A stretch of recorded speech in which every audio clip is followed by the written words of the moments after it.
बच्चों, आज हम हमारी इंद्रियों के बारे में पढ़ेंगे। हमारे शरीर में कुल 5 इंद्रियां होती हैं। हमारी आँखें, हमारी नाक, हमारे कान, हमारी जीभ और हमारी त्वचा। इन्हीं 5 इंद्रियों की मदद से हम अपने आसपास की दुनिया को अनुभव करते हैं। हमारे आसपास की चीज़ों को जानने और समझने के लिए हमें ये इंद्रियों की ज़रूरत होती है। सबसे पहले जो हमारी आँखें होती हैं वो हमारी देखने में मदद करती है। बिना आँखों के हम आसपास की दुनिया नहीं देख पाते।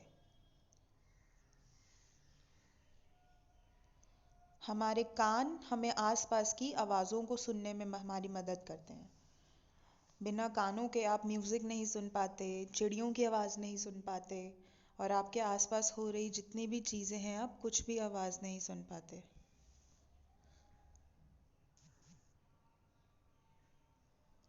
हमारी नाक हमें आसपास की सुगंधों को पहचानने में मदद करती है।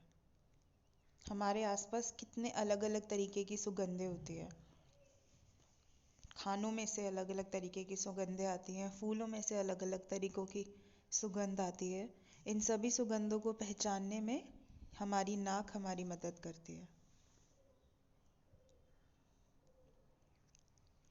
जीभ से हमें अलग अलग चीज़ों के स्वाद का पता चलता है।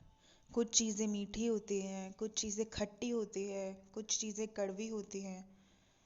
ऐसे हर चीज़ का अलग अलग स्वाद होता है और उस स्वाद का पता हमें हमारी जीभ की मदद से चलता है। आखिर में हमारी त्वचा हमें अगर कोई चीज़ छूती है या जब हम किसी चीज़ को छूते हैं तो उन दोनों के बीच के स्पर्श से हमें उस चीज़ का अनुभव होता है। कुछ चीज़ें नरम होती हैं, वो हमें हमारी त्वचा से पता चलता है। अगर हम कुछ गर्म चीज़ छूते हैं तो उसका पता भी हमें हमारी त्वचा की मदद से चलता है।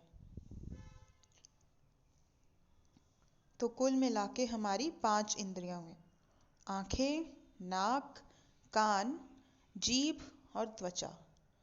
ये पांचों इंद्रियां हमारी हमारी दुनिया को अनुभव करने में मदद करती है। इनके बिना शायद हम इतने अच्छे से हमारे आसपास के लोगों को अनुभव नहीं कर पाते, आसपास की चीज़ों का अनुभव नहीं ले पाते। हम अपने आसपास के लोगों से बात भी इन्हीं इंद्रियों की मदद से करते हैं। जब आप किसी की बात सुनते हैं तो आपको कानों की ज़रूरत होती है। उसके हाव भाव जानने के लिए आप अपनी आँखों से देखते